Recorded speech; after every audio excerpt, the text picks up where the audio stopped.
O saneamento básico desempenha um papel crucial na prevenção de doenças como a dengue. Quando a condição de saneamento, as condições, de saneamento são precárias, há um aumento no acúmulo de água parada, que serve como ambiente propício para a proliferação do mosquito Aedes aegypti, transmissor da doença. A gente vai conversar mais sobre esse assunto agora, ao vivo, com a Luana Preto, que é presidente executiva do Instituto Trata Brasil. Ela está conectada aqui com a gente. Bom dia, bem-vinda. Não estou escutando a Luana, vamos organizar esse áudio aí para que a gente possa falar a respeito desse assunto que é tão importante, tão delicado e que impacta diretamente na vida de todos, né? Agora sim, Luana, bom dia mais uma vez. Bom dia, pessoal. Agora eu ouvi. Então, o Brasil está passando, por um surto de dengue que pode ser o pior da história na América Latina, segundo a Organização Mundial da Saúde. Como que isso pode estar relacionado à questão do atraso no cumprimento das metas do saneamento básico? De que forma as duas coisas podem estar interligadas? Bom, existe uma relação direta, né, entre a falta de saneamento básico e doenças como a dengue, né? Quando a gente não tem acesso à água, por exemplo, ou quando a água chega de maneira intermitente, uma vez por semana, uma vez a cada 3 dias, as pessoas elas precisam buscar uma forma de armazenar essa água, né? Porque muitas vezes a água não chega todo dia, ou quando chega, né, não se sabe direito quando isso vai acontecer. Então as pessoas às vezes armazenam essa água de maneira errada, né? Ali acaba se proliferando o mosquito da dengue. Nós temos 33 milhões de pessoas que não têm acesso à água e 51 milhões de pessoas que não recebem água regularmente na sua casa, né? Então essas pessoas precisam achar um jeito de armazenar essa água. Da mesma forma, quando a gente não tem coleta e tratamento de esgoto, né, esse esgoto bruto que sai da nossa casa, ele vai se infiltrar no solo, vai acabar se interligando com a rede de drenagem, se acumulando em algumas poças, né? E isso acaba gerando também,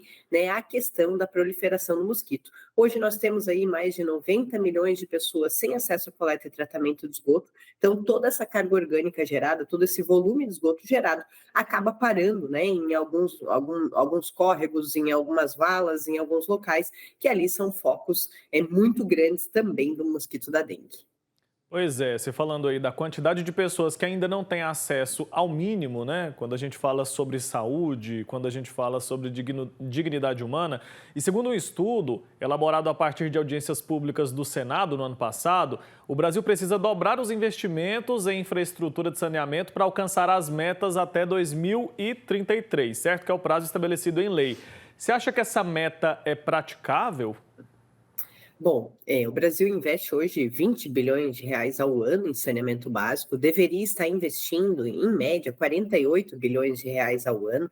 Então, eu diria que essa meta é factível ainda, mas a gente precisa correr contra o tempo, né? Existem locais, como a região sudeste, já estão muito próximos de atingir as metas do marco legal, os investimentos são altos, mas quando a gente olha a região norte e nordeste, os indicadores de saneamento são ainda piores. Na região norte tem 60% da população com acesso à água, 14% de coleta e tratamento, na região nordeste 30% de coleta e tratamento. Então, nesses locais principalmente, a gente precisa entender, né, qual vai ser o melhor modelo de gestão do saneamento básico, priorizar esse tema. A gente está em ano de eleições municipais, o saneamento ele é uma obrigação do município, né? Então é importante também que nós, como cidadãos, possamos cobrar, né, da pessoa, do candidato que a gente vai votar, do atual prefeito, como é que está a situação do saneamento, quais são, né, os objetivos em relação a isso, para que lá em 2033 a gente possa ter uma mudança. Lembrando que o saneamento, ele é uma obra de médio e longo prazo, né? Ele demora para acontecer. Então, se a gente não tomar as medidas necessárias hoje, a gente não vai conseguir atingir essas metas em 2033. Perfeito. E quais são os principais desafios que o nosso país enfrenta hoje quando o assunto é essa busca por universalizar o acesso ao saneamento básico? Bom, eu diria que a gente ainda tem aquele velho ditado, né, de que obra enterrada não dá voto, ainda é uma realidade de muitos municípios, né, como o investimento ele é muito grande em saneamento para que a gente possa ter uma mudança na realidade, muitas vezes os governantes preferem investir, né, em outras áreas do que em saneamento básico. Então, eu diria que a questão é bastante cultural, né, e aí por isso que é tão importante, né, nós cobrarmos o avanço e entendermos que a chegada do saneamento vai reduzir o número de doenças, né, no Brasil foram 191 internações, 191 mil internações por doenças de veiculação hídrica, mais de 2.300 mortes, né, então a chegada do saneamento vai trazer qualidade de vida para o meu filho, para o meu neto, vai dar uma possibilidade de ele estudar mais, ele ter uma escolaridade melhor, de ter uma possibilidade de ter uma melhor nota no Enem, de ingressar numa faculdade. Então a gente fala que o acesso ao saneamento, ele é a grande possibilidade de mobilização social, de desenvolvimento econômico e social do nosso país. Por isso que a gente precisa também, né, exigir o avanço e brigar por essa causa. Às vezes tem que partir da população, né? A obrigação, obviamente, é do poder público, mas a população tem um papel fundamental nisso. Se a gente for pensar por essa linha de raciocínio que você está traçando aqui, a gente tem eleições de 2 em 2 anos. Talvez seja por isso, né, que não vale tanto a pena para os candidatos ou para os políticos investirem em obras de tão longo prazo.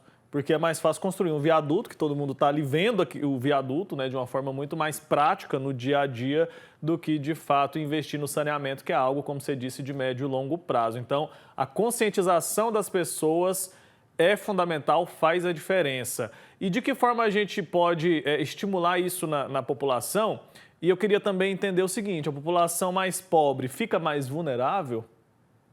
Sem dúvida, né? Hoje, as pessoas que não têm acesso ao saneamento, na sua grande maioria, são pessoas jovens, de 0 a 20 anos, são pessoas, geralmente, né, em situação mais vulnerável, com uma escolaridade média mais baixa, com uma renda média mais baixa, e aí a população não consegue sair daquele ciclo vicioso da doença, né? A criança está sempre doente, a mãe acha que ela nasceu assim, está tudo certo, ter diarreia constante, isso não pode acontecer. Então, a população mais vulnerável, ela acaba sendo a mais afetada, seja porque não está chegando água na sua residência, seja porque as crianças estão ali no contato direto com aquele esgoto bruto, na vala a céu aberto que está do lado da sua casa, né? E isso impacta o futuro dessas crianças, né? Então, eu diria que o acesso ao saneamento é um grande projeto social, né, do nosso país. Hoje, quem tem acesso ao saneamento tem uma renda média de R$ 3.359 no nosso país, quem não tem, de R$ 2.103. Então, a gente está falando de produtividade, a gente está falando de dar o mínimo para que a população possa se desenvolver. Tem que ser visto como investimento de fato, né? Você falou aí sobre a questão, o número de internações e de mortes por doenças de veiculação hídrica. Queria que você explicasse para a gente, de fato, o que significa isso e quais são essas doenças. Bom, a gente está falando de dengue, esquistossomose, leptospirose, ou até a própria diarreia, né? Que às vezes a gente acha que é comum, mas pegou, essa virose está no ar, e na verdade muitas vezes não é isso. A gente está tomando uma água que não tem a qualidade, né, necessária, exigida pelo Ministério da Saúde. Então, quando a gente fala em 191 mil internações no nosso país, a gente fala dos casos mais graves, né? Muitas vezes de crianças, que são as mais acometidas, muitas vezes pela diarreia, ou de idosos, né? E a gente fala de episódios sucessivos de doenças crônicas que prejudicam o desenvolvimento dessas pessoas, né? Então, imaginem o número de pessoas que muitas vezes nem chegam a procurar um hospital, que não são internadas, né? Então a gente está falando de um número muito grande de pessoas com a sua qualidade de vida prejudicada, com o seu trabalho prejudicado, com a sua renda prejudicada, porque às vezes se a pessoa não trabalha, ela não tem a sua renda, né? Por conta da falta do acesso ao saneamento. Doenças que hoje já teriam que estar erradicadas, a gente teria que ter muito menos diarreia do que a gente vive hoje, né? A gente sabe que, por exemplo, a questão do nosso intestino está ligado ao desenvolvimento neurológico também. A gente sabe que crianças de 0 a 7 anos que têm episódios sucessivos de diarreia não conseguem atingir a sua plena capacidade de desenvolvimento na vida adulta, né? Então, a gente precisa estar atento, porque essas doenças não deveriam mais existir, né? É o caso da dengue, que a gente tem vivido aí de uma maneira tão intensa no nosso país e que muitas vezes está fora de controle, porque o problema ele é tão crônico, ele necessita aí de um planejamento de tanto médio e longo prazo, que às vezes quando a gente vive a crise é muito difícil contornar a situação.